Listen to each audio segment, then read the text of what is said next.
Hello दोस्तों, आप सबों का स्वागत है डी एजुकेशंस के यूट्यूब चैनल्स पर। आप सभी का स्वागत है फिर से आज के सेशंस में सेट नंबर दूसरा पर। तो वेरी गुड मॉर्निंग सभी को। सभी लोग जल्दी से जुड़ जाइए, दूसरे सेट के साथ। यह क्या है, आज के सेशंस का दूसरा सेट है। पहला सेट कल के क्लास में डिस्कस हो चुका है, आज क्लास दूसरा है। तो एक बार जल्दी से सभी लोग को शेयर कर दीजिए कि जो लोग सोए हैं वो लोग भी जग जाएं और जल्दी से क्लास को जोड़ें। तो जल्दी से जुड़िए, सभी लोग जल्दी से जुड़ जाइए। थोड़ा सा वेट कर लिया जाए, सभी लोग को जुड़ लेने दीजिए, उसके बाद आगे क्लास को कंटिन्यू करते हैं हम लोग। तो हम लोग देखिए क्या होता है कि हम लोग सुबह में 8 बजे मिलते हैं, जिसमें कि जीए और जीके के साथ होते हैं, और रात्रि में 9 बजे हम लोग साइंस के साथ जो कि सुपर 25 क्वेश्चंस का संग्रह लेकर आते हैं। तो सुबह में भी हम लोग जुड़ते हैं, तो सुबह में सभी लोग जुड़िए और रात्रि 9 बजे जुड़िए, जिसमें से कि साइंस के सुपर 25 क्वेश्चन होते हैं। वे सारे के सारे ग्रुप डी के क्वेश्चंस होते हैं और ये भी आपको रेलवे ग्रुप डी के पूछे गए क्वेश्चनों का संग्रह है। तो एक बार जल्दी से सभी लोग जुड़ जाइए और उसके बाद क्लास को जल्दी से स्टार्ट कर दिया जाए। तो जल्दी से शेयर कर दीजिए इस क्लास को शेयर कर दीजिए ताकि सभी लोग जल्दी से जुड़ जाएं। क्लास को जल्दी से शेयर करिए। चलिए आज देखिए कैसे होगा। आपको आज के क्वेश्चंस में देखिए क्या होता है, बताते हैं आपको। जल्दी से जुड़ जाइए, थोड़ा सा 1 सेकंड वेट कर लीजिए सभी को। चलिए आज बताते हैं। देखिए कि जो सेट नंबर 2 होगा, इस सेट में आपको टोटली 30 क्वेश्चंस मिलेंगे देखने को। 30 क्वेश्चन में आपको 10 क्वेश्चंस करंट अफेयर्स के रहेंगे, 20 क्वेश्चंस तो होंगे। 20 क्वेश्चन में आपको हिस्ट्री भी होगा, पॉलिटी भी होगा, जियोग्राफी भी होगा, इकोनॉमिक्स भी होगा, और जो एस्थेटिक्स होता है वे सारे के सारे होंगे। तो आपको आज 30 क्वेश्चन कराए जाएंगे, उसके थोड़ा सा डिस्कशंस भी लेते जाएंगे और उसका आंसर भी करना है। आंसर कैसे करना है, तो आपको पोल दिया जाएगा। पोल में क्वेश्चन नंबर 1 लिखा रहेगा। क्वेश्चन नंबर 1 का ABCD करके ऑप्शन दिया जाएगा। जिस ऑप्शंस को आपको लगे कि सही है उस ऑप्शन को आप टिक कर सकते हैं, क्लिक कर सकते हैं। जिन लोगों का पोल नहीं आ रहा है, जिन लोगों का, वे लोग कमेंट में आंसर करेंगे, जो चैट है उसमें आंसर करेंगे। जिन लोगों का पोल नहीं आ रहा होगा, जिनमें, वे लोग क्या करेंगे कि चैट सेक्शंस में अपना आंसर करेंगे। वे लास्ट में आंसर करेंगे तो जबकि सभी लोग पोल कर लें उस समय, क्योंकि आपके देखते हुए सभी लोग पोल में आंसर नहीं दें, इसलिए आप लोग लास्ट में करिए। जिसका पोल नहीं आ रहा है वो एक बार फिर से सब्सक्राइब करें। या तो पोल नहीं आने का 2 रीज़न हो सकता है, या तो आपने चैनल को सब्सक्राइब नहीं किया है, तो चैनल को सब्सक्राइब करके पोल को करिए और पोल में आंसर कीजिए। पोल में आंसर करने से क्या होगा कि आपका जिस ऑप्शंस को आपने क्लिक किया है, आपके ऑप्शन को और सारे कितने लोगों ने क्लिक किया है, तो आप लोग सभी लोग पोल में ही आंसर करेंगे। आप लोग थोड़ा सा पोल का वेट कर लेंगे, पोल दे दिया जाएगा, उस पोल में ही आपको आंसर करना है। तो चलिए स्टार्ट करते हैं आज के सेशंस का पहला क्वेश्चन, सेट नंबर 2 का। पहले क्वेश्चन के साथ बढ़िए कि सबसे पुराना वेद कौन सा है। बताइए कि कौन सा सबसे पुराना वेद है, सामवेद, यजुर्वेद, अथर्ववेद या ऋग्वेद। आपको पोल दिया जा रहा है, उस पोल में आपको आंसर करना है कि बताइए सबसे पुराना वेद कौन सा है। तो आंसर कीजिए पोल में क्वेश्चन नंबर 1 का। पोल का वेट करके पोल में ही आंसर करें और कमेंट में कोई फालतू चिट चैट नहीं करेगा, सिर्फ आंसर कीजिए। और क्योंकि आंसर पोल में करने के बाद ध्यान से सुनिए इसका डिस्कशंस और आगे बढ़ते जाएंगे जल्दी। चलिए, अगर सबसे पुराने वेद की अगर बात कहा जाए तो सबसे पुराना वेद ऋग्वेद होता है। ऋग्वेद के बारे में 4-5 को टॉपिक्स, जो ऋग्वेद है उसके बारे में 3-4 पॉइंट सुन लीजिए। ऋग्वेद की कहा जाए तो ऋग्वेद क्या है कि ऋचाओं के क्रमबद्ध ज्ञान के संग्रह को ऋग्वेद कहते हैं। ऋग्वेद में कुल 10 मंडल हैं। कितने मंडल है? 10 मंडल हैं। 1028 सूक्तियाँ होती हैं और 10,462 ऋचाएँ हैं। 10 मंडल हैं, 1028 सूक्तियाँ हैं, 10,462 ऋचाएँ होती हैं। और ऋग्वेद के जो गाने वाले होते हैं, जो उसके गाने वाले पुरोहित होते हैं, इनको होत्री कहा जाता है। क्या कहा जाता है? होत्री कहा जाता है। ऋग्वेद से और पूछता है कि ऋग्वेद के तीसरे मंडल में किसका उल्लेख मिलता है, तो ऋग्वेद के तीसरे मंडल में सूर्य देवता सावित्री का उल्लेख मिलता है, जबकि ऋग्वेद के 9वें मंडल में हमें सोम देवता का उल्लेख मिलता है। तो ये सारे ऋग्वेद से क्वेश्चन हुए। यह हुआ सबसे पुराना वेद ऋग्वेद। फिर से सुनिए, सबसे पुराना वेद ऋग्वेद। ऋचाओं के क्रमबद्ध ज्ञान को ऋग्वेद कहते हैं। ऋग्वेद के गाने वाले को होत्री कहते हैं। 10 मंडल है, 10,000 और 1028 क्या होती है, सूक्त होती हैं। सूक्त को ही वाला खिल्य भी भाई कहा जाता है, तो कहीं कहीं सूक्त न दे के वाला खिल्य भी दे के तो 1000 यानी कि 1028, जबकि 10,462 क्या है, ऋचाएँ होती हैं। और सबसे पुराना वेद ऋग्वेद होता है। सामवेद को कहा जाए तो गाए जाने वाले वेद को क्या कहते हैं, जो गाए जाने वेद होता है जिसमें संगीत को मिलता है वे होता है सामवेद, और इसके जो गाने वाले होते हैं उसको उद्गाता कहते हैं। सबसे पुराना वेद जब ऋग्वेद हुआ तो सबसे जो नया वेद होता है, सबसे प्राचीनतम वेद ऋग्वेद, जबकि सबसे नवीनतम वेद जो होता है अथर्ववेद होता है। अथर्ववेद में जादू टोना इत्यादि मिलता है, जबकि इसमें गायन संबंधित और इसमें ऋग्वेद मिलता है। उसके साथ अगले क्वेश्चन की ओर बढ़ते हैं। राजिया सुल्तान बेटी थी किसकी, मोहम्मद गोरी की, मोहम्मद बिन तुगलक की, कुतुबुद्दीन ऐबक की या इल्तुतमिश की। आप क्वेश्चन नंबर 2 का पोल में आंसर करेंगे। हम लोग थोड़ा थोड़ा डिस्कशन करते चलेंगे, टॉपिक वाइज एकदम पॉइंट बाई पॉइंट करते चलेंगे, ताकि जल्दी ही आपके सेशंस को समाप्त किया जा सके और हम लोग जल्दी से जल्दी क्वेश्चन को करेंगे। तो जल्दी से सभी लोग पोल में आंसर कीजिए। राजिया सुल्तान किनकी बेटी थी, मोहम्मद गोरी की, मोहम्मद बिन तुगलक की, कुतुबुद्दीन ऐबक की या इल्तुतमिश की। जिसका क्वेश्चन रहेगा उसका क्वेश्चन को एकदम पॉइंट वाइज डिस्कशन करते हुए आगे निकलते चलेंगे। चलिए, राजिया सुल्तान की अगर बात कहा जाए तो सबको पता है कि राजिया सुल्तान इल्तुतमिश की बेटी है। राजिया सुल्तान इल्तुतमिश की बेटी थी और इसका शासनकाल 1236 से 1240 तक था। 1236 से 40 तक था। राजिया सुल्तान की अगर बात कहा जाए तो यह सल्तनत काल की, मतलब कि यह जो है सल्तनत काल में पहली शासिका, मतलब कि शासिका बनने वाली पहली महिला, शासिका बनने वाली पहली महिला कौन थी, राजिया सुल्तान थी। राजिया सुल्तान की विवाह अल्तुनिया के साथ हुआ था। राजिया सुल्तान की विवाह अल्तुनिया के साथ था और प्रथम मुस्लिम शासिका के रूप में राजिया सुल्तान को जाना जाता है।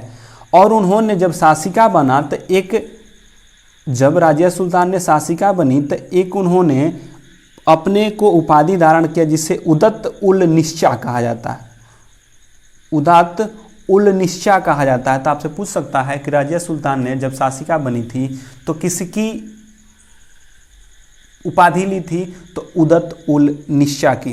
ये आपसे राजिया सुल्तान से क्वेश्चन रहा और इससे डिस्कशन। अगले क्वेश्चन की ओर बढ़ते हैं। शिवाजी का 1660 के दशक में हमलों की एक श्रृंखला का नेतृत्व करने वाले शिवाजी के बारे में बोल रहा है। कौन सी रणनीति और सैन्य रणनीति का उपयोग करते थे, वैज्ञानिक, नौसैनिक, गुरिल्ला या सामरिक। बताइए तीसरा का आंसर सभी लोग पोल में आंसर करेंगे। पोल में आपको आंसर क्लिक करना है ABC। आप क्लिक करिएगा, आपका आंसर सबमिट हो जाएगा और आपका पता चलेगा कि आपने जो आंसर किया है इंड पोल होने के बाद पता चलेगा। तो एक बार जल्दी से आंसर कीजिए सभी लोग, फटाफट से आंसर कीजिए तीसरा का। तो चलिए, अगर कहा जाए कि शिवाजी ने 1660 के दशक में कौन से युद्ध रणनीति को अपनाया था, तो जो शिवाजी थे उन्होंने गुरिल्ला पद्धति की जो युद्ध नीति थी उसको अपनाए थे। गुरिल्ला पद्धति की जो युद्ध नीति थी उसको अपनाए थे। और इसकी बात कहा जाए, थोड़ा सा शिवाजी के बारे में ले लिया जाए, थोड़ा सा डिस्कशंस लेंगे, आगे फिर बढ़ेंगे। देखिए, अगर शिवाजी की अगर जन्म की बात कहा जाए तो इनका जन्म जो था पूना के निकट एक शिवनेर का दुर्ग है, शिवनेरी दुर्ग में हुआ था। किस में हुआ था, शिवनेरी दुर्ग में हुआ था। इनका जन्म 1627 में हुआ था। इनके पिता कौन थे, शाहाजी भोंसले थे, जबकि इनकी जो माता थी उनका नाम था जीजाबाई। क्या था, जीजाबाई। और इनके गुरु, और कहा जाता है कि जब प्रारंभिक दिनों में शिवाजी पर किसका प्रभाव अधिक देखने को मिलता है, तो जीजाबाई जो उनकी माता थी और उनके गुरु और संरक्षक दादा कोंडदेव का। कौन, गुरु भी थे और संरक्षक भी थे, कौन, दादा कोंडदेव। तो दादा कोंडदेव, ठीक है। और 1660 के दशक में जो शिवाजी थे उन्होंने एक युद्ध की रणनीति अपनाई थी जिसे गुरिल्ला युद्ध या इसे छापामार युद्ध नीति के नाम से भी जाना जाता है। तो ये सारे क्वेश्चन आपसे पूछ सकते हैं। और एक क्वेश्चन बनता है कि जो शिवाजी थे इन्होंने मालवा प्रदेश में अपनी जीवन की जो प्रारंभिक कार्यस्थल है कहाँ से स्टार्ट किए थे, तो मालवा के क्षेत्र से किए थे। तो ये सारे के सारे इनसे क्वेश्चंस बन सकते हैं। अगले क्वेश्चन की ओर बढ़ते हैं, चौथे नंबर क्वेश्चन की ओर, कि भारत के संविधान की संसदीय सरकार की अवधारणा किस देश से लिया गया है। आपको बताना है कि भारतीय संविधान में जो संसदीय सरकार की अवधारणा है किस देश से संगृहीत किया गया है, अमेरिका से, इंग्लैंड से, चीन से या आयरलैंड से। आप लोग चौथा का आंसर पोल में करेंगे, ABCD में आंसर कीजिए सभी लोग। कमेंट में चिट चैट कोई नहीं करेगा, फालतू कमेंट कोई नहीं करेगा, ध्यान से आंसर दीजिए, उसका डिस्कशन करिए और जल्दी से जल्दी हम लोग क्या करेंगे, सेशंस को समाप्त करेंगे, ताकि आप लोगों का समय सबसे महत्वपूर्ण है, क्योंकि आने वाले एग्जाम में आपका कोई भी समय बर्बाद ना हो और फालतू का कोई बात नहीं होगा, कोई कमेंट नहीं होगा। आराम से सुनिए, आंसर कीजिए और उसका ध्यान से डिस्कशन सुनिए और अपने आप को आंकिए। चलिए, अगर चौथे नंबर की अगर बात कहा जाए तो संसदीय सरकार की अवधारणा किस देश से ग्रहित किया गया है, तो ब्रिटेन यानी इंग्लैंड से लिया गया। इंग्लैंड से संसदीय शासन प्रणाली, एकल नागरिकता भी इंग्लैंड से लिया गया है, संसदीय प्रणाली भी इंग्लैंड से लिया गया है। आयरलैंड से क्या लिया गया है, तो जो नीति निर्देशक तत्व है वे आयरलैंड से लिया गया है। अमेरिका से मौलिक अधिकार, सर्वोच्च न्यायालय की प्राथमिकता, उच्चता, राष्ट्रपति, ये सारे के सारे पद अमेरिका के संविधान से लिए गए हैं। तो कहेगा कि संसदीय सरकार की अवधारणा किस देश से लिया गया है, तो कहेंगे कि यह इंग्लैंड से लिया गया है। जबकि नीति निर्देशक तत्व कहेगा तो आयरलैंड से, समवर्ती सूची ऑस्ट्रेलिया से, मौलिक अधिकार अमेरिका से, ये सारे के संघात्मक व्यवस्था कनाडा से, ये सारे के सारे क्या होते हैं आपको देखने को मिलता है। क्योंकि भारत का जो संविधान है एक मिश्रित संविधान है और यह कई देशों के संविधान से मिश्रित करके लिया गया है। फिर पूछता है कि मौलिक कर्तव्य किस देश से लिया गया है, तो मौलिक कर्तव्य रूस से। एकल नागरिकता तो पता ही हो गया, इंग्लैंड से। फिर पूछता है कि जो गणतंत्र तात्मक और प्रस्तावना में स्वतंत्रता, समानता और बंधुता, यह किस क्रांति से प्रेरणा होती है, तो फ्रांस के क्रांति से प्रेरणा मिलती है। ये सारे के सारे क्वेश्चन आपसे चौथे नंबर से बन सकते हैं। अगले क्वेश्चन की ओर बढ़ते हैं, पांचवें नंबर, भारतीय संविधान में मौलिक अधिकारों को प्रेरित करने का विचार किस संविधान से लिया गया। अभी बताइए कि मौलिक अधिकार को किस देश से लिया गया, अभी जस्ट बताएं, पीछे डिस्कशंस में बताइए। पोल में आंसर करिए, 5 नंबर का आंसर क्या होगा, कनाडा, ऑस्ट्रेलिया, अमेरिका या इंग्लैंड। बताइए सभी लोग, 5वां का आंसर करिए कि क्या होगा। हम लोग जल्दी जल्दी चलेंगे, क्वेश्चंस को देखेंगे, क्लिक करेंगे, डिस्कशन सुनेंगे, आगे बढ़ते चले जाएंगे, क्योंकि 30 क्वेश्चंस आपको समाप्त करना है। सुबह का बेरा है, आप इसको भी प्रैक्टिस करिए, फिर आप बाकी समय के बाद कार्य करिए, पढ़ते रहिए, लगे रहिए, लगातार पढ़ते रहिए और सेशंस के साथ जुड़ते रहिए। चलिए, अगर मौलिक अधिकार की बात कहा जाए तो मौलिक अधिकार कहाँ से लिया गया, अमेरिका से। ऑस्ट्रेलिया से समवर्ती सूची, अभी बताएं कि जो समवर्ती सूची है वो ऑस्ट्रेलिया से है। कनाडा से संघात्मक व्यवस्था लिया गया है और इंग्लैंड से अभी संसदीय प्रणाली और एकल नागरिकता इंग्लैंड से लिया गया है। हालांकि मौलिक अधिकार की अगर बात करता है तो मौलिक अधिकार के बारे में जान लेते हैं कि मौलिक अधिकार को भाग 3 में अनुच्छेद 12 से 35 में रखा गया। पहले मौलिक अधिकार 7 थे, इनको क्या किया गया कि 44वां संविधान संशोधन 1978 के तहत अब मौलिक अधिकारों की संख्या 6 हो गई। किसको हटाया गया 44वां संविधान संशोधन 1978 के द्वारा, अनुच्छेद 31 जो कि संपत्ति का अधिकार था उसको हटाकर अब 300 के कम में रख दिया गया है, जो कि संपत्ति का अधिकार अब कानूनी अधिकार हो गया है, मौलिक अधिकार के श्रेणी से हटा दिया गया है। अब जो 7 में से 6 मौलिक अधिकार बचे वो कौन कौन से हैं, तो देखिए 6 है समानता का अधिकार, समानता का अधिकार जो कि अनुच्छेद 12 से जो समानता का अधिकार है अनुच्छेद 14 से 18 है। फिर उसके बाद स्वतंत्रता का अधिकार, स्वतंत्रता का अधिकार आपको देखने को मिलेगा 19 से 22 के अनुच्छेद में। समानता का अधिकार, स्वतंत्रता का अधिकार, फिर होता है शोषण के विरुद्ध अधिकार। क्या होता है, शोषण के विरुद्ध अधिकार, ये आपको अनुच्छेद 23 से 24 में देखने को मिलेगा। फिर आता है समानता का अधिकार, स्वतंत्रता का अधिकार, शोषण के विरुद्ध अधिकार, फिर होता है धार्मिक स्वतंत्रता। धार्मिक जो है मतलब धार्मिक, आपका धार्मिक स्वतंत्रता ये आपको 25 से 28 तक मिलता है। फिर होता है सांस्कृतिक और शिक्षा, जो अल्पसंख्यकों का सांस्कृतिक और शिक्षा के लिए जो मिलता है वे होता है 29 से 30। और संवैधानिक उपचार जो था, संवैधानिक उपचार 32 में था। अनुच्छेद 31 जो है इसी को हटाकर, जो कि 7वां मौलिक अधिकार, 7 मौलिक अधिकार थे, उसमें से 31 जो अनुच्छेद है उसको हटा के अब 300 के क में रख दिया गया है। तो ये सारे के सारे आपसे मौलिक अधिकार से पूछ सकते हैं कि मौलिक अधिकार अमेरिका से लिया गया है, भाग 3 में अनुच्छेद 12 से 35 तक में है, और पहले थे 7 जिसको कि 44वां संविधान संशोधन के तहत 78 में हटा दिया गया है। अब हो गए हैं 6। कौन कौन से हो गए हैं? तो समानता का अधिकार, स्वतंत्रता का अधिकार, शोषण के विरुद्ध अधिकार, धार्मिक अधिकार, संस्कृति का अधिकार, सांस्कृतिक और शिक्षा जो अल्पसंख्यक है उनके लिए, और संवैधानिक उपचारों का अधिकार। 14 से 18, 19 से 22, 23 से 24, 25 से 28 और 29 से 30 इत्यादि होता है।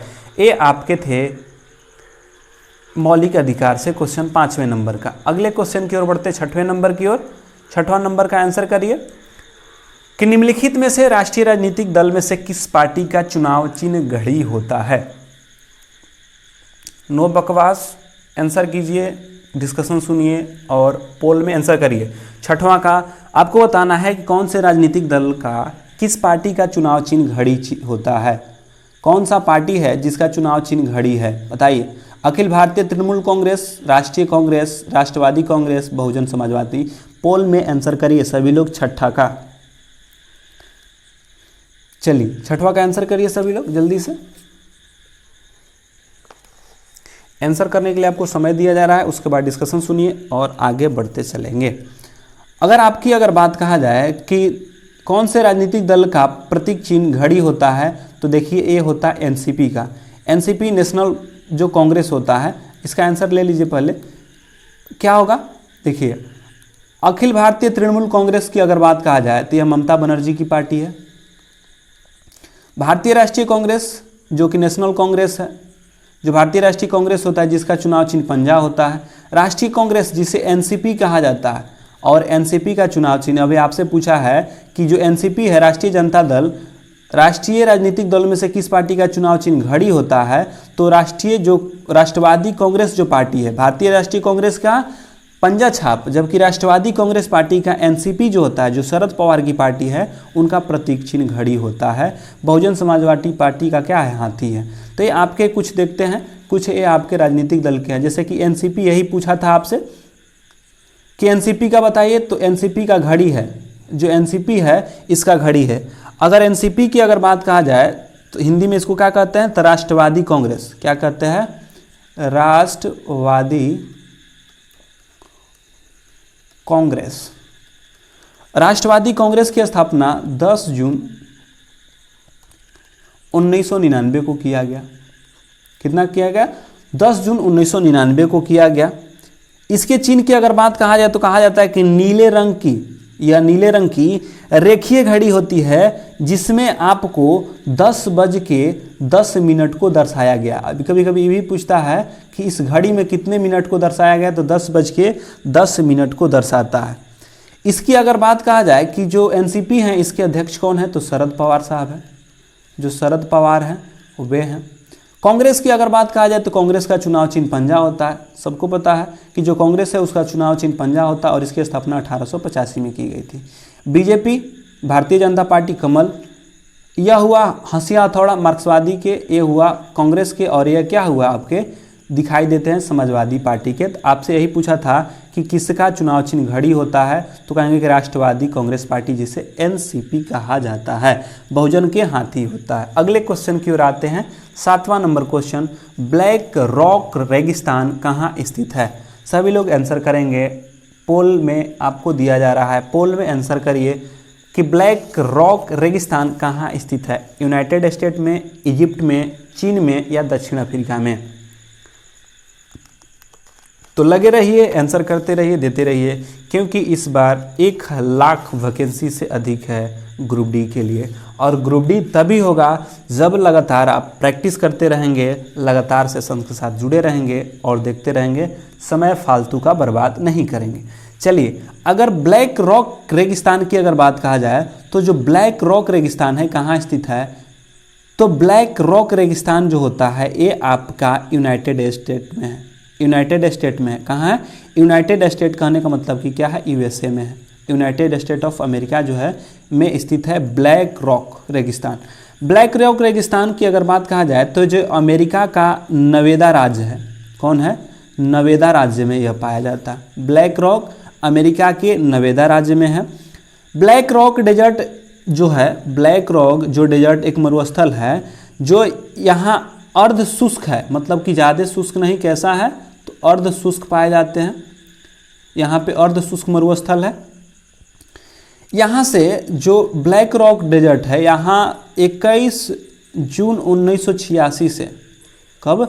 21 जून 1986 से एक फेस्टिवल बनाया जाता है जिसका नाम होता है बर्निंग मैन फेस्टिवल। मतलब कि जो ब्लैक रॉक रेगिस्तान है जो कि नवेदा राज्य के, यूएसए के नवेदा राज्य में है, वहाँ पर 21 जून 1986 से एक बर्निंग मैन फेस्टिवल मनाया जाता है और यहाँ दुनिया भर से लोग आते हैं। और दुनिया भर से लोग आते हैं, यहाँ पर लोग सेल फोन, इंटरनेट जैसी जितनी भी आधुनिक सुख सुविधाओं से दूर रहकर, जितनी भी आधुनिक में आपकी सुख सुविधाएं हैं वे सारे से सारे को दूर रखकर यहाँ पर पारंपरिक नाच गाने और संगीत गाकर यहाँ पर लुत्फ उठाते हैं। तो यहाँ पर ब्लैक रॉक पर आपसे पूछ सकता है कि जो ब्लैक रॉक रेगिस्तान है पहले तो यूनाइटेड स्टेट यूएसए में है और यहाँ पर 21 जून 1986 से बर्निंग मैन फेस्टिवल मनाया जाता है, जिसमें कि जो आधुनिक उपकरण हैं जैसे कि सेल फोन, इंटरनेट जैसी जितनी भी आधुनिकीकरण हैं वे सारे के सारे त्याग कर वहाँ पे आप मनाते हैं। क्या होता है? पारंपरिक नाच गाना होता है और गीत संगीत के रूप में लुत्फ उठाते हैं। यह एक सप्ताह तक यहाँ पे गुजारा जाता है, तो यहाँ पे रहते हैं। ये आपके क्वेश्चंस बन सकते हैं। अगले क्वेश्चन की ओर बढ़ते हैं, 8वें नंबर क्वेश्चन को। भारतीय भूमि में लगभग 2 बराबर हिस्से में विभाजित करता है कौन? प्राइमरी मेरिडियन, मकर रेखा, कर्क रेखा या भूमध्य रेखा। आपको बताना है कि भारतीय भूमि को लगभग 2 बराबर हिस्सों में बांट देता है कौन? प्राइम मेरिडियन, कर्क रेखा, मकर रेखा या भूमध्य रेखा। पोल में सभी लोग आंसर करेंगे और ज़्यादा से ज़्यादा लोगों को शेयर करिए ताकि और लोग जुड़ सके। इतना से काम नहीं होगा, कम से कम जुड़िए, अधिक से अधिक लोग जोड़िए। अरे ग्रुप डी का देख रहे, ग्रुप डी का क्वेश्चन है, ग्रुप डी में पूछा है। तो भारतीय भूमि जो लगभग 2 बराबर हिस्सों में बांटता है उसको क्या कहते हैं? तो आपको पता है कि मकर रेखा भारत से नहीं गुजरता है और भूमध्य रेखा भी भारत से नहीं गुजरता है। और प्राइम मेरिडियन, यह क्या है? प्राइम मेरिडियन तो एक समय रेखा है जो कि ग्रीनविच से गुजरता है। तो कर्क रेखा जो भारत को 2 बराबर भागों में बांटता है, कर्क रेखा 2 बराबर भागों में बांटता है, इसलिए 8 का बी नंबर आंसर हो जाएगा। देखिए यह है कर्क रेखा। आप सबों को पता है कि 23.5 डिग्री उत्तरी अक्षांश को जब पृथ्वी है 23.5 डिग्री उत्तरी अक्षांश को हम कर्क रेखा कहते हैं। और यह कर्क रेखा जो होता है, जो यह कर्क रेखा है आपके पूरे भारत को 2 हिस्सों में बांटता है। और एक और क्वेश्चन बढ़ता है कि कर्क रेखा पर उपस्थित राज्य, तो गुजरात, राजस्थान, मध्य प्रदेश, छत्तीसगढ़, झारखंड, त्रिपुरा, पश्चिम बंगाल और मिजोरम। और पूछता है कर्क रेखा पर उपस्थित राज्यों की संख्या कितनी है? तो 8 राज्यों से होकर कर्क रेखा गुजरती है और यह कर्क रेखा आपके भारत को लगभग 2 बराबर हिस्सों में बांटती है। ठीक है। भूमध्य रेखा क्या होता है अगर कहा जाए तो भूमध्य रेखा जो है तो इसके नीचे जो हम लोग क्या हैं, हम लोगों की अगर बात कहा जाए तो हम लोगों को पृथ्वी कुछ ऐसा है। पृथ्वी का यह होता है भूमध्य रेखा 23.5 डिग्री उत्तरी अक्षांश, 23.5 डिग्री दक्षिणी अक्षांश। 23.5 डिग्री उत्तरी अक्षांश को हम लोग कर्क रेखा और 23.5 डिग्री दक्षिणी अक्षांश को हम लोग मकर रेखा कहते हैं। तो भारत हम लोगों का इधर होता है तो कहेंगे कि भूमध्य रेखा के ऊपर भारत स्थित होता है, भूमध्य रेखा पे नहीं। जबकि मात्र एक जो है काल्पनिक रेखा जो 23.5 डिग्री उत्तरी अक्षांश जो कर्क रेखा है भारत से होकर गुजरती है, मकर रेखा भी नहीं और भूमध्य रेखा भी नहीं गुजरती है। और मेरिडियन जो ग्रीनविच से जो आपका समय बीच है वे है। तो आपसे पूछा था कि कौन भारत को 2 भागों में बांटता है, भारतीय स्थलीय सीमा को 2 भागों में बांटता है, तो कहेंगे कि भूमि को लगभग 2 बराबर हिस्सों में बांटता है, वे है कर्क रेखा। और कर्क रेखा 23.5 डिग्री उत्तरी अक्षांश को कहते हैं। तो 23.5 डिग्री उत्तरी अक्षांश जो होगा, उत्तरी अक्षांश को कर्क रेखा, जबकि 23.5 डिग्री दक्षिणी अक्षांश को मकर रेखा, भूमध्य रेखा 0 डिग्री देशांतर, भूमध्य रेखा को ही विषुवत रेखा भी कहा जाता है। तो मकर रेखा कितना था, तो 23.5 डिग्री दक्षिणी अक्षांश था, जो कि भारत से नहीं गुजरता है। अगले क्वेश्चन की ओर बढ़ते हैं। 9th नंबर क्वेश्चन को आंसर करिए।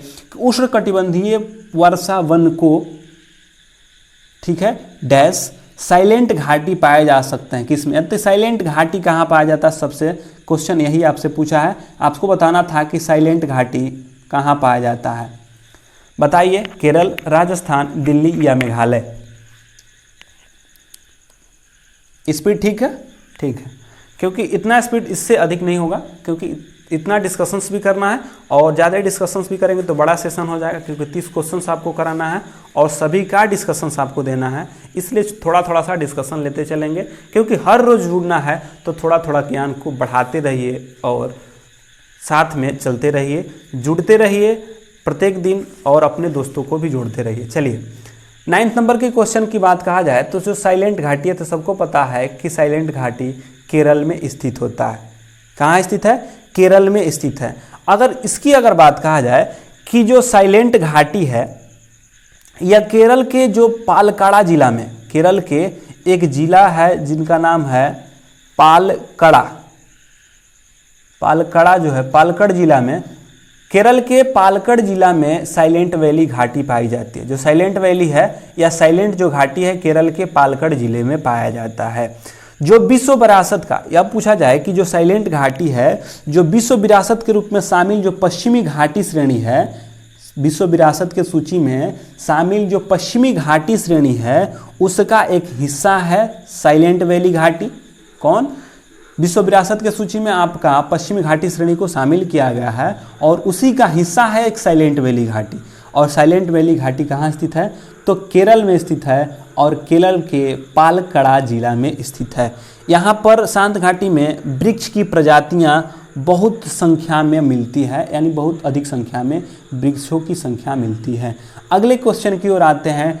10th नंबर क्वेश्चन, 10वें क्वेश्चन की ओर बताइए कि उत्तर प्रदेश अग्रणीय उत्पादक में है, मतलब कि उत्तर प्रदेश किस चीज़ के में अग्रणी उत्पादन करता है, आपको बताना है। 10 नंबर का पोल में आंसर करेंगे और ध्यान से सुनते रहिए, बस आंसर कीजिए, क्लिक कर लिए, उसके बाद आंसर देखिए क्या होता है और उसके बाद डिस्कशन ध्यान से सुनिए। बाकी कोई नहीं क्या कमेंट कर रहा है क्या नहीं कर रहा है, ध्यान से, क्योंकि 1 घंटा जुड़िए, दम फोकस के साथ जुड़िए।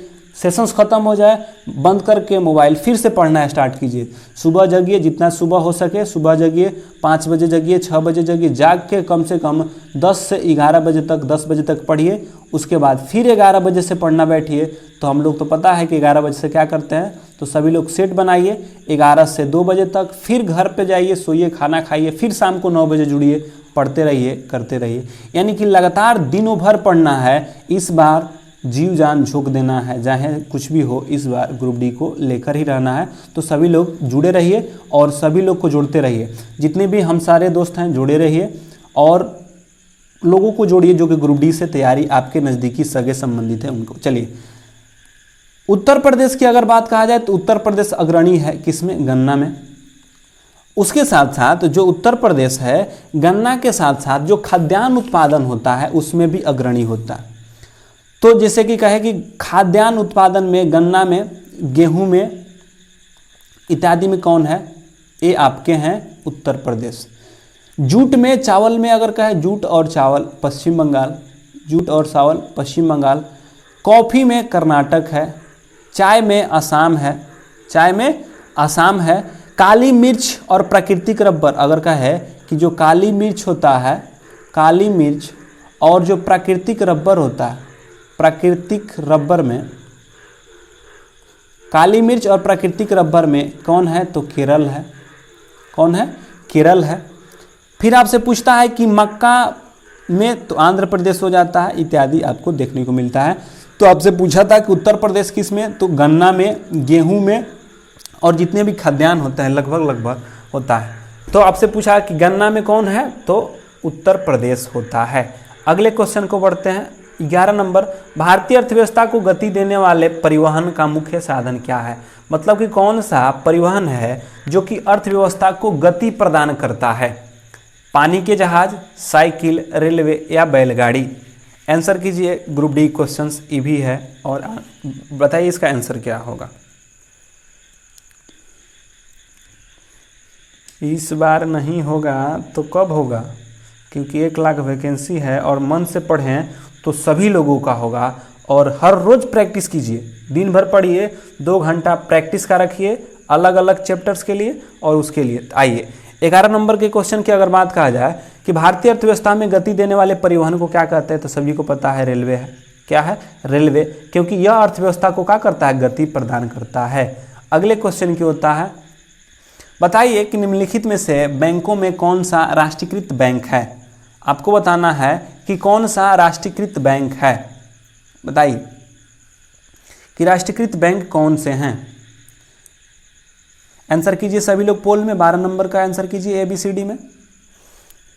और आंसर जब पोल इंड करते हैं तब ये भी देखिए कि कितने लोगों, जो आपने ऑप्शन टिक किया था, आपके टिक जितने किए थे, कितने % लोगों ने आपका टिक किया था, उसके अलावा कितने लोगों ने अदर टिक किया था। अगर आपका आंसर सही है तो मान लीजिए कि जितने % लोगों ने सही दिया है वो उतने %, और जिनका गलत हो गया तो सोचिए कि हम ही मात्र गलत किए हैं। देखिए कि आपके साथ गलत करने वाले कितने लोग हैं और जो लोग सही कर रहे हैं वो कितने लोग हैं जो कि आपके साथ सही कर रहे हैं। तो आंसर मिलाने के बाद इंड पोल पे % भी देखा कीजिए और इससे अंदाज लगाइए कि हम लोगों में अभी कितनी विभिन्नताएं हैं और कितनी पढ़नी होगी।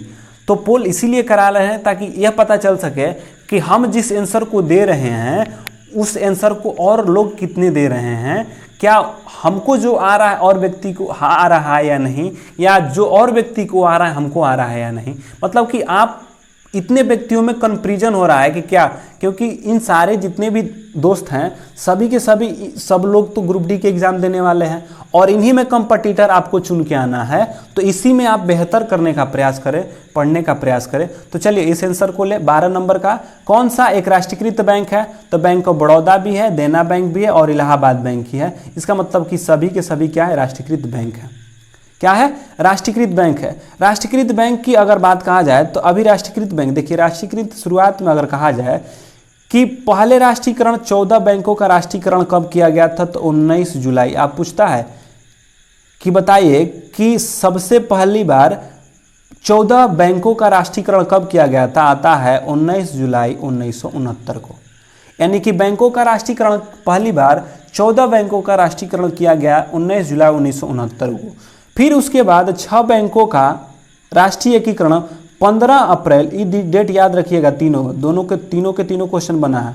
15 अप्रैल 1980 को 6 बैंकों का राष्ट्रीयकरण हुआ था। पूछता है बैंकों का राष्ट्रीयकरण कब हुआ था, तो 19 जुलाई 1969 को 14 बड़े बैंकों का, और उसके बाद 6 बड़े बैंकों का जो है 15 अप्रैल 1980 का हुआ था। ये दो डेट याद रखिएगा, 19 जुलाई 1969 और 15 अप्रैल 1980। यह आपसे क्वेश्चन जरूर बनेगा, चाहे आप में बने या आपके बगल वाले के सेट में बने, यह आपके क्वेश्चंस रहेंगे। तो क्या किया गया? 14 बैंकों का राष्ट्रीयकरण किया गया, 6 बैंकों का। अभी हाल ही में अगर बैंकों के राष्ट्रीयकरण की अगर संख्या कहा जाए कि राष्ट्रीयकृत बैंकों की संख्या जो है वे हो गए हैं 12। राष्ट्रीयकृत बैंकों की संख्या कितनी हो गई यहाँ, तो राष्ट्रीयकृत बैंकों की संख्या हो गई है 12। और कौन कौन से बैंक है जो कि राष्ट्रीयकृत बैंक है उसको देखिए। राष्ट्रीयकृत बैंकों में पहला है पंजाब नेशनल बैंक। कौन है? पहला पंजाब नेशनल बैंक, दूसरा इंडियन बैंक, फिर है Indian overseas bank, bank of India, UCO bank, bank of Maharashtra, central bank, bank of Baroda, Canara bank, union bank और एक है स्टेट बैंक, और एक कोई छूट रहा है। तो ये 14 बैंक है, जैसे कि Punjab national bank, Indian bank, Indian overseas bank, bank of India, ठीक है, UCO bank, bank of Maharashtra, central bank, bank of Baroda, Canara bank, ठीक है, यूनियन बैंक और यह स्टेट बैंक ऑफ इंडिया। तो मतलब सब मिला के अगर आपसे पूछे कि कितने बैंक हैं जिनको कि कितने बैंक है, राष्ट्रीयकृत बैंकों की संख्या अभी वर्तमान में 12 है, लेकिन अब इसका भी प्लान किया जा रहा है कि 10 बैंकों का राष्ट्रीयकरण किया जाएगा। देखिए 2 साल पहले 27 सरकारी बैंक थे जो अब 12 होंगे। इंदिरा गांधी 50 साल में 14 बैंकों को निजीकरण बैंक से राष्ट्रीयकृत कर दिया था। अब निर्मला सीतारमण काकी 10 सरकारी बैंकों को विलय करने की फैसला कर रही हैं। 10 बैंकों को काकी की एक में मर्ज कर दी। 10 बैंकों को जब मर्ज की तो 12 बच गए। देखिए 10 बैंक, यह आपसे क्वेश्चन जरूर बनेगा, हमेशा बनता है, बना है। पूछता है कि पंजाब नेशनल बैंक में किसको विलय कर दिया गया है, तो कहेंगे कि जो पीएनबी है उसमें ओरिएंटल बैंक ऑफ कॉमर्स और यूनाइटेड बैंक को क्या कर दिया गया है, विलय कर दिया गया है। तो पूछे कि पीएनबी में किसका, तो पीएनबी में ओरिएंटल बैंक ऑफ कॉमर्स का और यूनाइटेड बैंक का, और इसी के साथ यह दूसरा सबसे बड़ा बैंक बन गया है, दूसरा सबसे बड़ा बैंक बनेगा, यानी कि पीएनबी जो है दूसरा सबसे बड़ा बैंक। अब देखिए केनरा में किसको मिला दिया गया है, तो केनरा में सिंडिकेट को। तो पूछे कि पीएनबी में किसको मिलाया गया है, तो ओरिएंटल बैंक ऑफ कॉमर्स को और यूनाइटेड बैंक ऑफ इंडिया को, जबकि केनरा में सिंडिकेट को, यूनियन बैंक ऑफ इंडिया में आंध्र कॉरपोरेशन बैंक को मिला दिया गया है।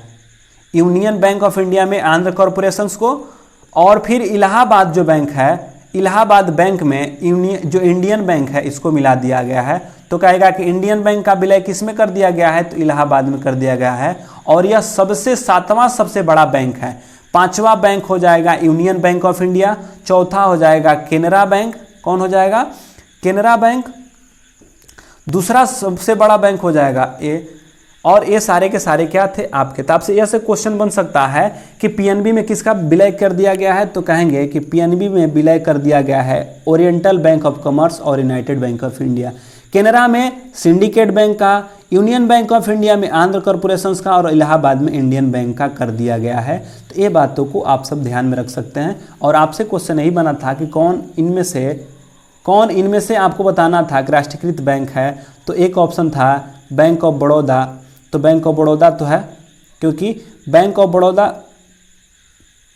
का एक तो यहाँ पे नहीं दिया होगा, नीचे होगा। तो बैंक ऑफ बड़ौदा और जो है उसको विजया बैंक और बैंक ऑफ बड़ौदा को एक में विलय कर दिया गया, और एक है स्टेट बैंक। तो 10 2 12 गो वहाँ से क्वेश्चन होता है, तो उसको भी ले लेंगे। तो यह क्वेश्चन था आपसे कि कौन इनमें से आपको बताना आता है कि कौन राष्ट्रीयकृत बैंक है। तो देखिए बैंक ऑफ बड़ौदा भी है, देना बैंक भी है, ठीक है, और ये सारे के सारे क्या थे आपके राष्ट्रीयकृत बैंक थे। अगले क्वेश्चन की ओर बढ़ते हैं। आपको बताना है कि विश्व के प्रेस स्वतंत्रता सूचकांक 2021, यहाँ पे क्या है 2021 में बताना है कि 2021 में भारत का वर्तमान में किस स्थान पे है। मतलब कि यह पहले भी पूछा था 19 में, उसको काट के 21 में पूछेगा, क्योंकि 21 में हम लोगों को याद रखना है। तो क्योंकि 19 नहीं 21 में बताइए कि 21 में विश्व प्रेस स्वतंत्रता सूचकांक में भारत का स्थान वर्तमान में कौन सा है और पहले स्थान पे कौन है। तो इसका आंसर करेंगे 140, 142, 138, 135।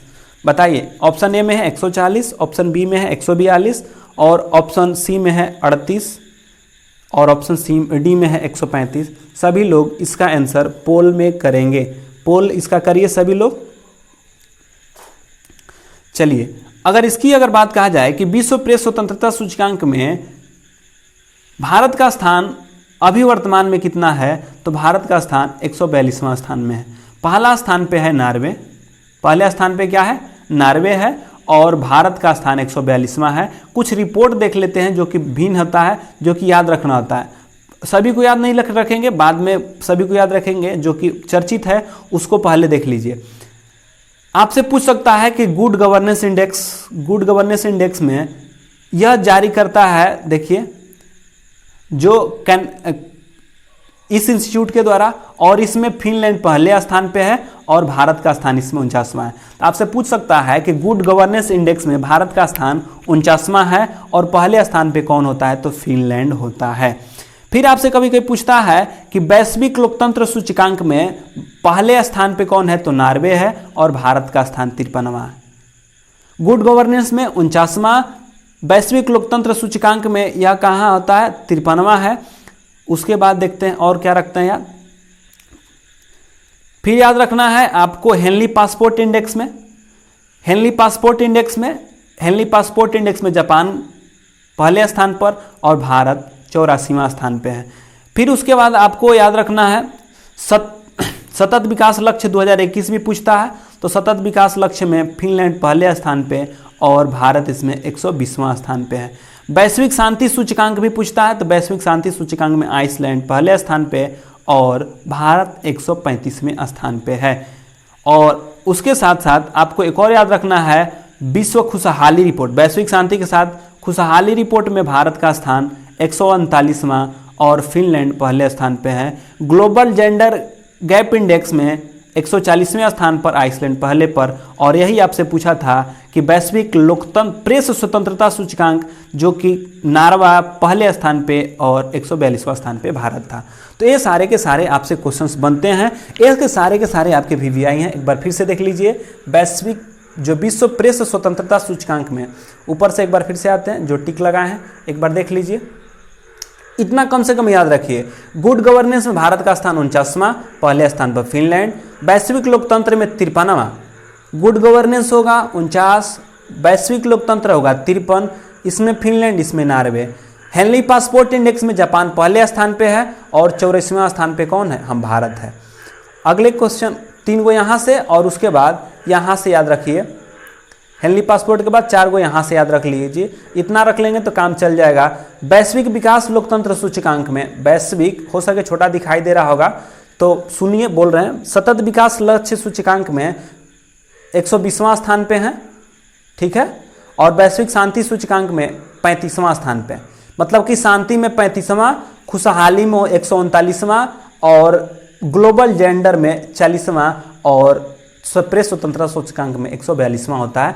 तो आपको स्ट्रेस नहीं लेना है, क्योंकि हर रोज प्रैक्टिस करेंगे तो हर रोज आपको यह क्वेश्चन देखने को मिलेगा और हर रोज हम लोग क्या कर देंगे, देखते देखते ही याद हो जाएगा।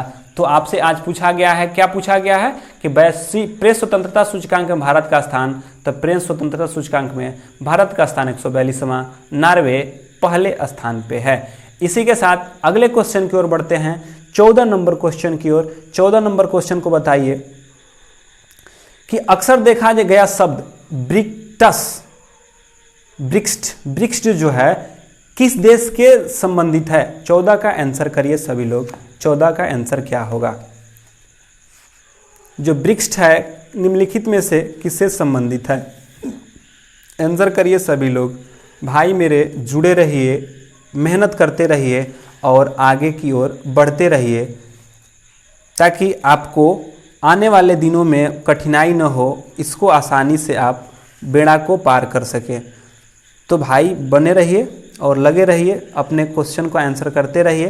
किसके लिए प्रयोग किया जाता है, तो जो ब्रिक्सटस है, यह जो है, यह ब्रिक्सटस जो देश है, यह आपके यूनाइटेड किंगडम के लिए है। क्योंकि यूरो देशों में,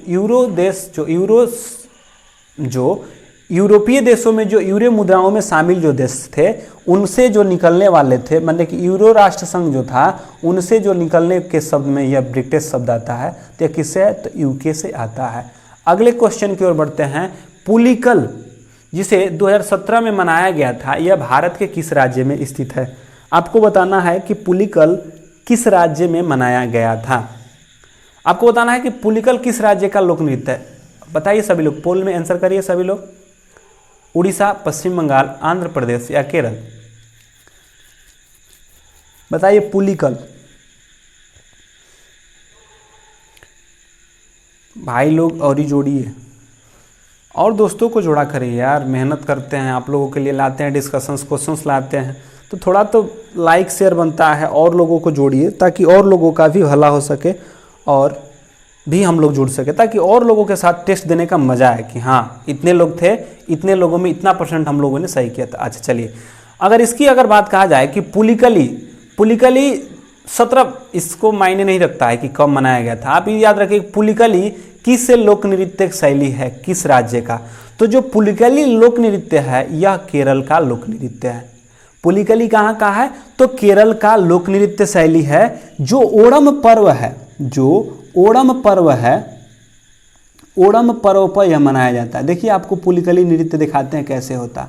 यह होता है पुलिकली नृत्य। देखिए पुलिकली नृत्य में क्या होता है कि लोग बाघ के मुखौटे को पहनकर अपने पर देह पर बाघ के जैसे चित्र को अंकित करके यह क्या होते हैं मनाते हैं। यह जब ओणम पर्व ये भी पूछता है कि ओणम पर्व कहाँ मनाया जाता है, तो ओणम पर्व केरल में मनाया जाता है। तो आपसे पूछेगा कि पुलिकली कहाँ मनाया जाता है, तो केरल में। यह जब आपको मनाया जा रहा था, जब ओणम पर्व मनाया जाता है उसी समय पुलिकली नृत्य होता है। और यह पुलिकली नृत्य में आपसे पूछता है कि किसका बना के, तो शेर के मुखौटे को लगाकर इसमें स्त्री और पुरुष दोनों लोग नृत्य करते हैं। तो इसमें स्त्री भी होती हैं और पुरुष भी होते हैं। तो पुलिकली नृत्य कहाँ का है, केरल का है। 3 बात याद रखेंगे, पुलिकली नृत्य केरल का है। यह ओणम पर्व के दिन मनाया जाता है। एक नृत्य है जिसमें बाघ के मुखौटे को यानी बाघ की तरह कपड़ा पहनकर नृत्य किया जाता है, जिसमें पुरुष और महिलाएं दोनों नृत्य करती हैं। तो आपसे पूछा था कि पुलिकली कहाँ का है, तो पुलिकली केरल का है। आगे बढ़ते हैं 16 नंबर क्वेश्चन की ओर। राज रवि वर्मा किस क्षेत्र से प्रसिद्ध हैं, बताइए कि राज रवि वर्मा किस क्षेत्र के प्रसिद्ध हैं। साहित्य से, चित्रकारी से, संगीत से या नृत्य से। सभी लोग इसका आंसर करेंगे। सभी लोग क्या करेंगे, इसका आंसर करेंगे कि राज रवि वर्मा किससे संबंधित हैं। हम लोग डिस्कशंस पॉइंट वाइज में चलते चलेंगे, थोड़ा सा डिस्कशन करेंगे, बढ़ते चलेंगे और सभी क्वेश्चन को देख लेंगे कि कौन कौन से क्वेश्चंस बने हैं। राज रवि वर्मा किस क्षेत्र में प्रसिद्ध है, बताइए। साहित्य में, संगीत में, चित्रकारी में, नृत्य में।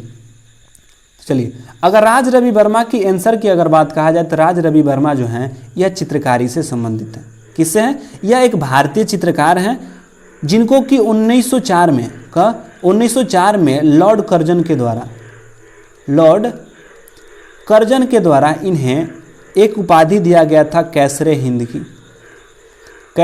हिंद की उपाधि इनको मिला था, कैसरे हिंद को। तो जो राज रवि वर्मा है एक चित्रकार हैं और इन्हीं को क्या किया गया है, इन्हीं के नाम पर मावेली एक है,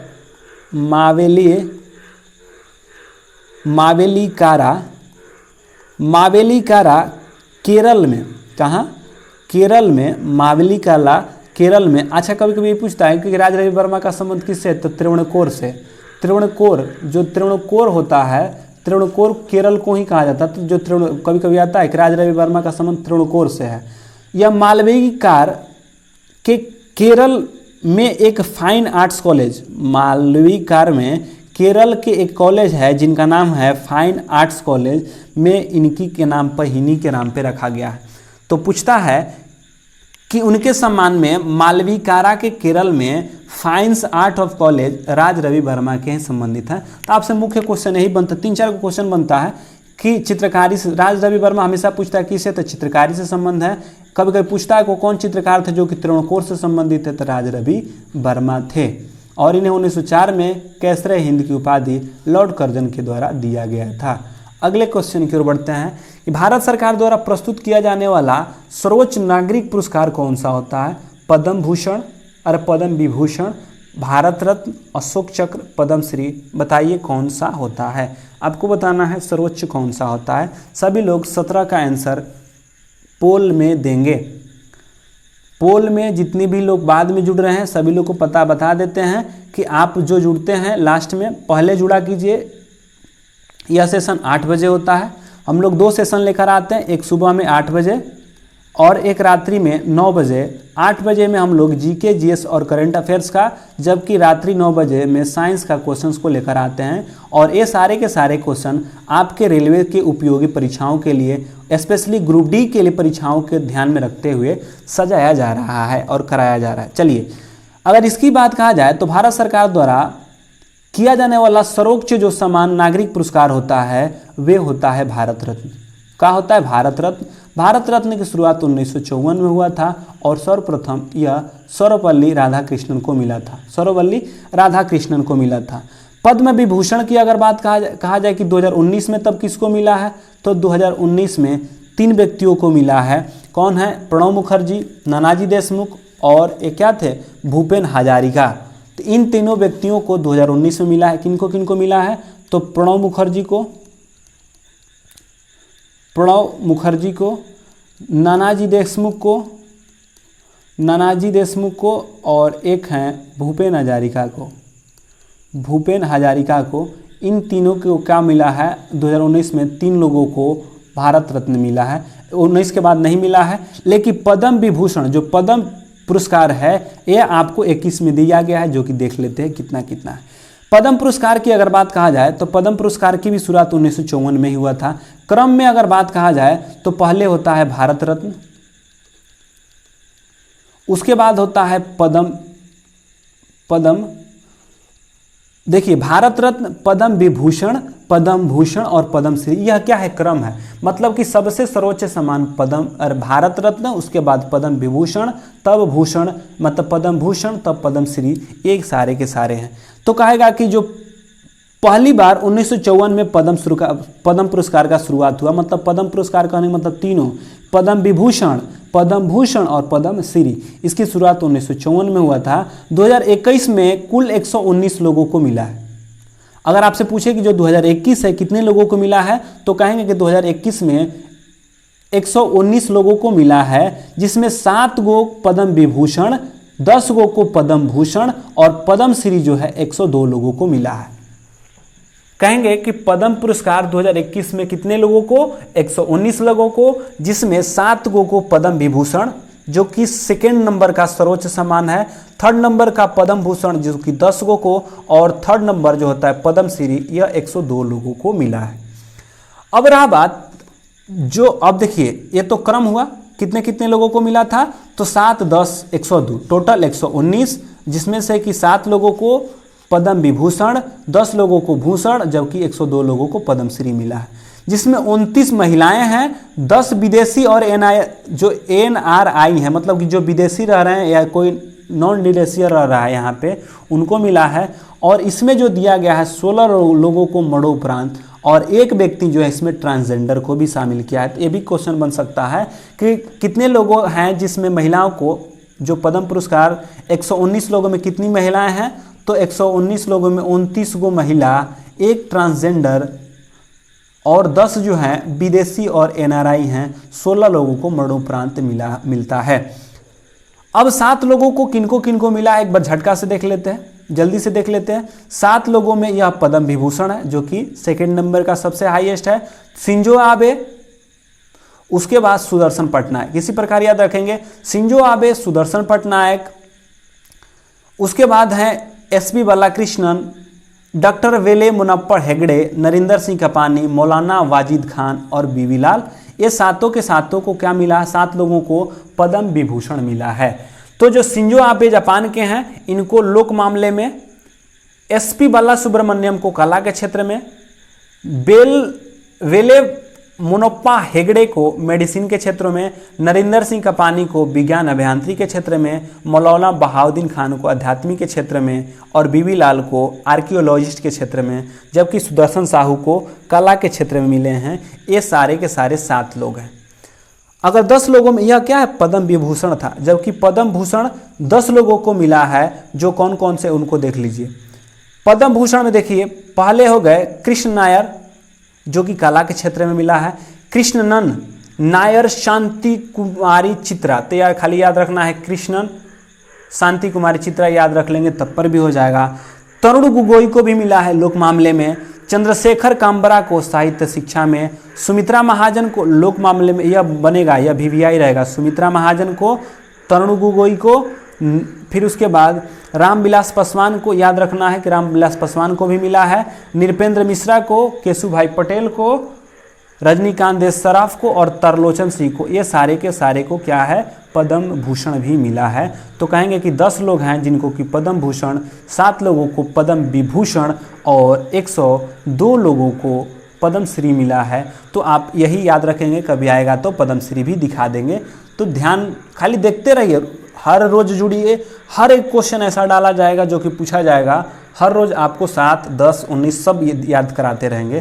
तो हर रोज जुड़ते रहिए मेरे भाई इसी सेशन के साथ। 18 4 बार माउंट एवरेस्ट पर चोटी पर चढ़ने वाली भारतीय महिला बन गई हैं दीपिका राठौर, सुहेला शर्मा अंशु जेम्सेप्पा, मधुसूदन पीटर। आपको बताना है कि 4 बार माउंट एवरेस्ट के चोटी पर चढ़ने वाली कौन बन गई हैं। बताइए, 18 नंबर का आंसर करिए सभी लोग कि 4 बार माउंट एवरेस्ट के चोटी पर चढ़ने वाली पहली भारतीय महिला कौन बन गई हैं। आंसर पोल में सभी लोग करेंगे, कौन बन गई हैं। चलिए, आंसर की अगर बात कहा जाए कि 4 बार माउंट एवरेस्ट के चोटी पर चढ़ने वाली जो बन गई हैं वे हैं अंशु जेम्सेप्पा। कौन बन गई है? अंशु जेम्सेप्पा।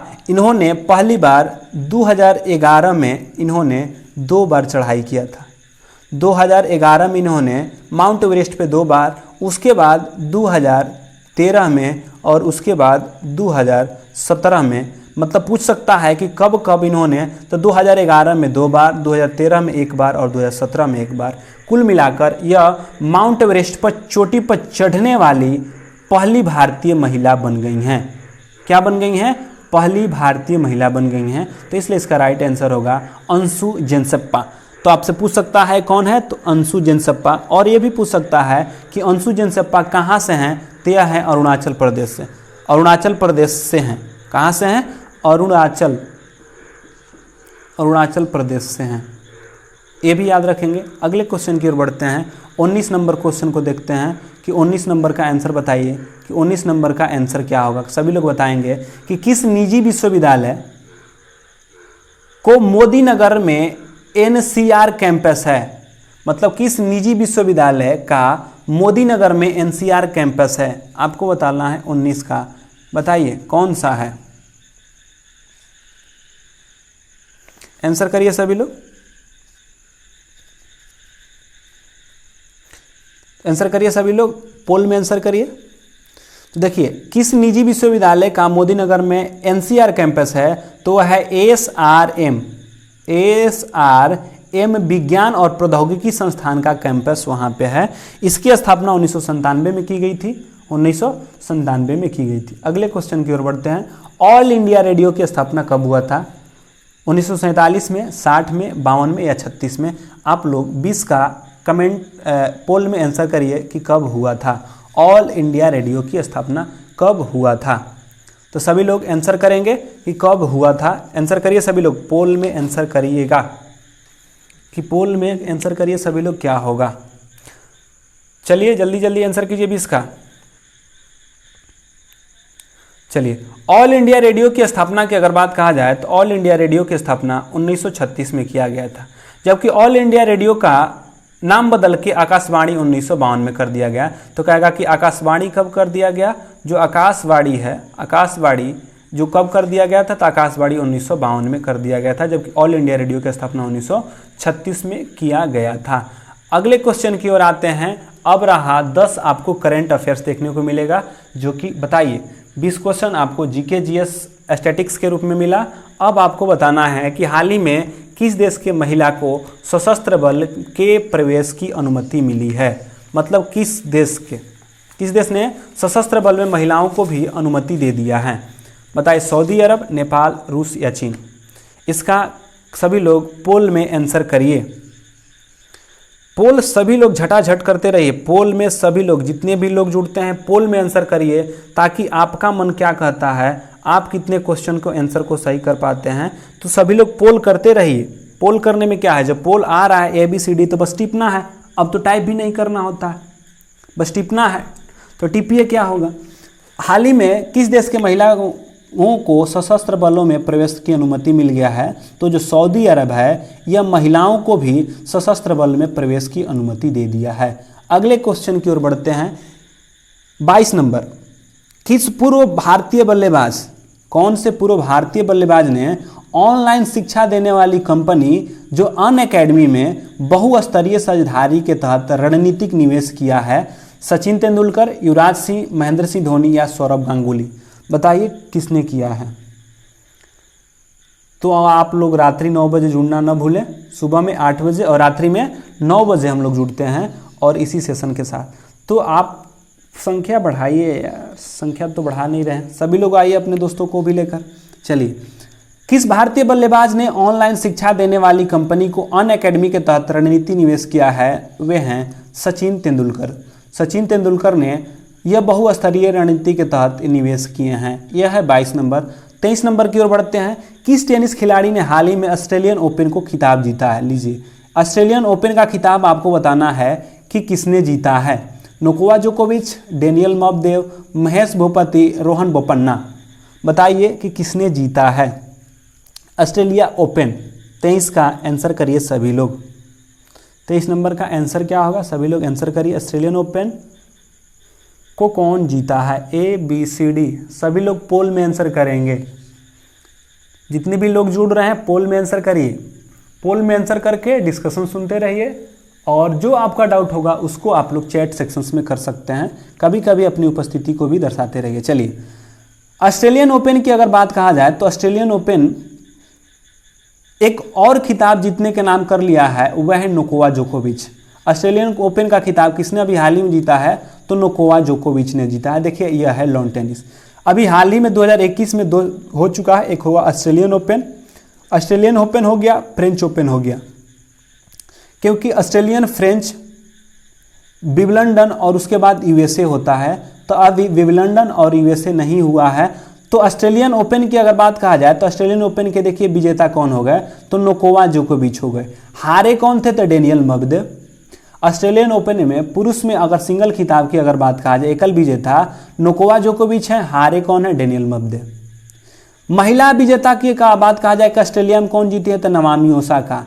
मतलब कि दोनों के दोनों न है, मतलब कि नोवाक जोकोविच और नाओमी ओसाका ऑस्ट्रेलियन ओपन, मतलब इसमें भी न है और इसमें भी न है, तो कहेंगे कि ऑस्ट्रेलियन ओपन कौन? नोवाक जोकोविच और नाओमी ओसाका। ये किसको हराकर जीते हैं? तो जो रूस के हैं डेनियल मेदवेदेव, उसको हराकर। जबकि यह जो नोवाक जोकोविच हैं सर्बिया के खिलाड़ी है। नाओमी ओसाका किसको हरा के जीती हैं? तो जेनिफर ब्रेडी को। जो जेनिफर ब्रेडी अमेरिका के खिलाड़ी हैं उनको हरा के जीती हैं। फिर फ्रेंच ओपन की अगर बात कहा जाए तो फिर फ्रेंच ओपन भी नोवाक जोकोविच ने जीता है। तो कहेंगे कि ऑस्ट्रेलियन ओपन और फ्रेंच ओपन दोनों को दोनों कौन जीते हैं? तो ये जो आपके हैं कौन? नोवाक जोकोविच, इन्होंने दोनों के दोनों जीता है। जबकि इसमें उपविजेता जो रहे स्टेफानोस सिटीपीसा, जो ग्रीस की हैं। महिला चेंज हो गई, बारबोरा क्रिजिकोवा हो गई। इसमें कौन थी? नाओमी ओसाका थी, जबकि इसमें कौन हो गई? बारबोरा क्रिजिकोवा हो गई। और उपविजेता अनास्तिका पशुवाला हो गई। ये आपके आंसर हैं। तो एक बार इसको ध्यान से देख लीजिए। ऑस्ट्रेलियन ओपन का है, फ्रेंच ओपन का है, दोनों के दोनों किसने जीता है? तो नोवाक जोकोविच ने जीता है। और नोवाक जोकोविच सर्बिया के खिलाड़ी है। जबकि ऑस्ट्रेलियन ओपन में महिला के कहेगा तो नाओमी ओसाका, जबकि इसमें कहेगा तो बारबोरा क्रिजिकोवा हैं। तो आपसे क्या पूछा था? आपसे पूछा था ऑस्ट्रेलियन ओपन का खिताब अपने नाम कर लिया है। तो पुरुष में कौन है? नोवाक जोकोविच। डेनियल मेदवेदेव उपविजेता रहे थे। क्या है? उपविजेता रहे थे।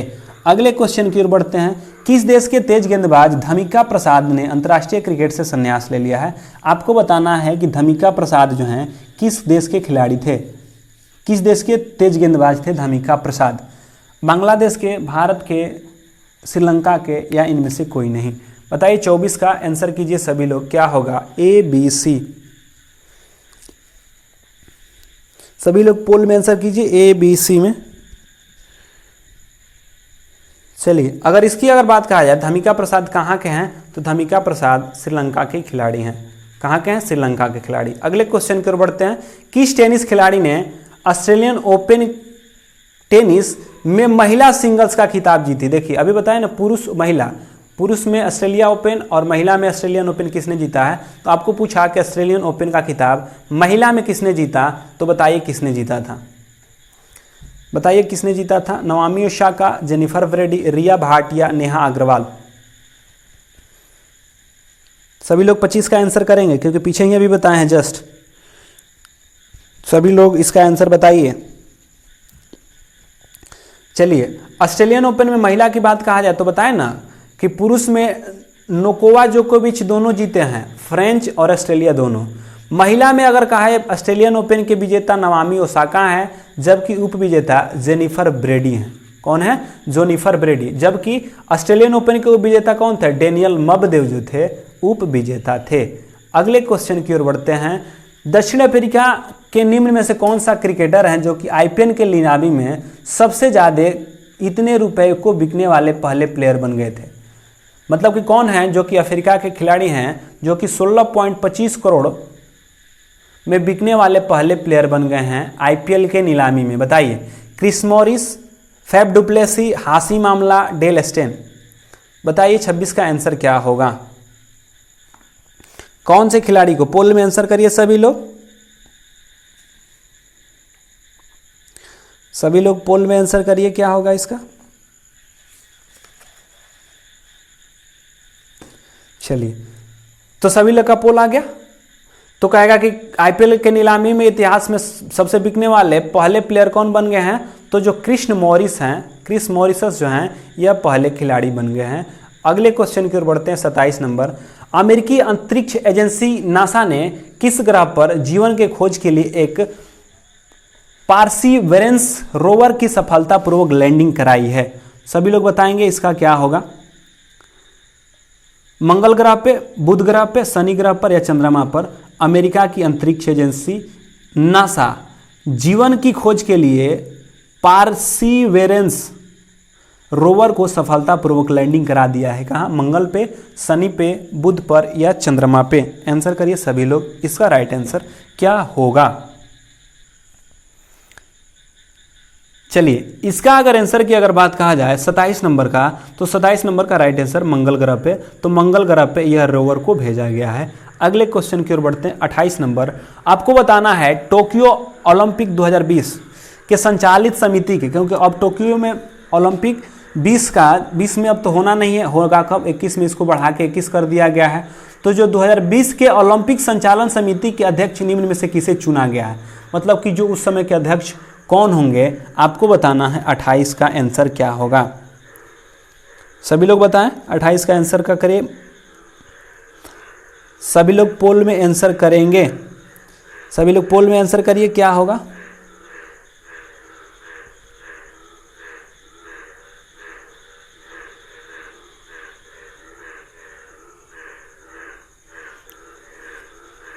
चलिए, अगर 44 नंबर के आंसर की अगर बात कहा जाए तो 44 का आंसर होगा सीको हाशिमोतो। क्या होंगे? सीको हाशिमोतो जो हैं, इनको टोक्यो ओलंपिक जो 2020 में होने वाला था, जबकि 21 में होगा, उसके अध्यक्ष किसे चुना गया है? तो जो हैं, कौन है? सीको हाशिमोतो जो हैं, इनको बनाया गया है। देखिए, अगर ओलंपिक की अगर बात कहा जाए तो एक बार ओलंपिक को ध्यान से देख लेते हैं थोड़ा सा जल्दी में। देखिए, ओलंपिक का यह क्रम है। एक 31वां हुआ था, 31वां ग्रीष्मकालीन ओलंपिक कहाँ हुआ था? तो रियो डी जेनेरो में हुआ था। रियो में हुआ था, जो कि ब्राजील में था। 32वां ग्रीष्मकालीन 21 में होगा, क्योंकि यह 2016 में हुआ था। 16/4/20 में होने वाला था, लेकिन एक साल इसको बढ़ा के अब 21 में किया जाएगा, जो कि टोक्यो जापान में। यही आपसे पूछा था कि टोक्यो में जो होने वाले ग्रीष्मकालीन ओलंपिक है, इसके अध्यक्ष कौन बने? तो जो बने हैं वे हैं सीको हाशिमोतो। तब पूछे कि 32वां ग्रीष्मकालीन ओलंपिक कहाँ है, कब होगा? तो 2021 में टोक्यो जापान में, 33वां पेरिस में, 34वां लॉस एंजलिस में, 35वां ब्रिस्बेन में होगा। ये है आपके ग्रीष्मकालीन का। तो इसके लिए आप सबों को पता है क्या इसका ट्रिक हम लोग आते हैं? तो रीटो पेलो, मतलब कि Rio de Janeiro, Tokyo, Paris और लॉस एंजलिस। यह क्या है? 31, 32, 33 और यह क्या है? 34 है। 2016 से स्टार्ट करते हैं और 4-4 साल बढ़ाते हैं। 20 में नहीं हुआ है, 2021 में होता है। तो यह क्या है? रीटो पेलो, मतलब कि क्या होगा? रियो, टोक्यो, पेरिस और लॉस एंजलिस। यह क्या इसका आंसर होगा? जबकि शीतकालीन ओलंपिक कहाँ होगा? तो बीजिंग के चीन में। कहाँ होगा? बीजिंग के चीन में। और यह क्या है? 24वां है।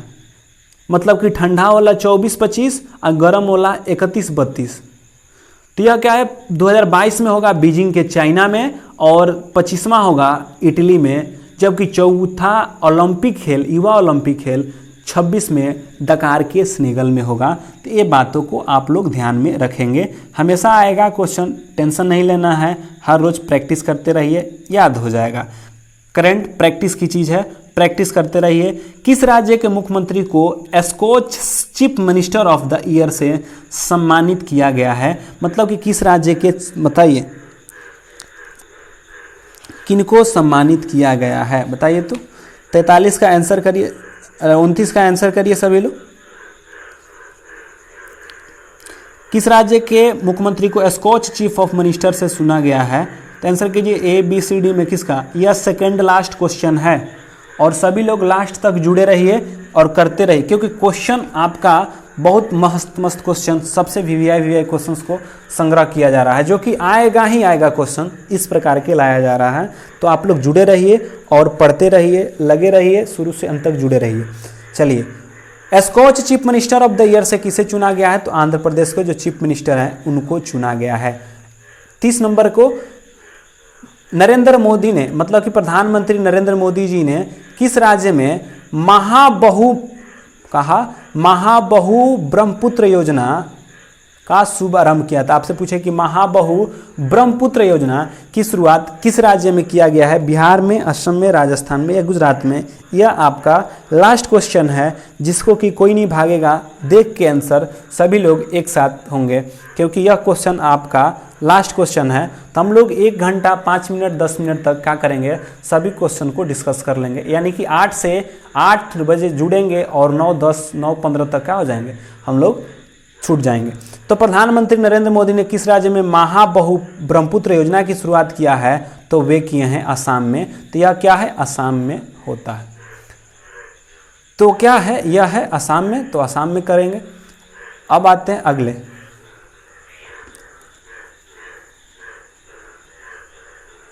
चलिए आगे, अब देखिए कल क्या होगा कि हम लोग 2 सेशन लेके आते हैं। अब फिर जुड़ेंगे हम लोग रात्रि 9 बजे। सेशंस नंबर जो 18 सेट 18 होगा, उस 18 के साथ क्या होंगे, हम लोग रात्रि 9 बजे जुड़ते हैं। सुबह में तो हम लोग जुड़ ही रहे हैं, रात्रि में 9 बजे साइंस का जो सेशन है, यह जिन लोग को नहीं पता होगा एक बार बता देते हैं कि जो आरआरबी ग्रुप डी, आरआरसी जो ग्रुप डी है, उसमें साइंस के सुपर 25 क्वेश्चंस का संग्रह लेकर हम लोग रात्रि 9 बजे जुड़ते हैं सभी लोग। और उसके बाद यह लगातार 18 दिनों से चल रहा है, यह अभी फिलहाल में चालू किया गया है। यह दूसरा सेट था सुबह 8 बजे वाला, जबकि साइंस का यह लगातार आपको 18 सेट देखने को मिलेगा और जितने भी प्रीवियस ईयर्स हैं उनके क्वेश्चन को संग्रह किया गया है। तो आप एक बार उसको जाकर प्लेलिस्ट, साइंस का प्लेलिस्ट है उसमें भी जाकर देख सकते हैं, जो लोग नहीं देखे हैं। और जो लोग पहली बार जुड़ रहे हैं इस सेशन में भी जुड़ने का प्रयास करें 9 बजे वाले, कि 9 बजे वाली जो रात्रि में सेशन होता है वे भी बहुत महत्वपूर्ण सेशन होता है, जिसमें 25 क्वेश्चंस को डिस्कस करते हैं, लेकिन उसका डिस्कशन धांसू होता है। तो एक बार सभी लोग जुड़ने का प्रयास करेंगे। तो चलिए इसी के साथ साथ बाय बाय, और फिर मिलते हैं हम लोग रात्रि आज 9 बजे सेट नंबर 18 के साथ, रात्रि 9 बजे सुपर 25 के साथ। तो इसी के साथ बाय बाय सभी लोग को। और जो पहली बार होंगे वे चैनल को लाइक करेंगे, शेयर करेंगे एंड सब्सक्राइब भी कर ही लेंगे। तो चलिए ठीक है।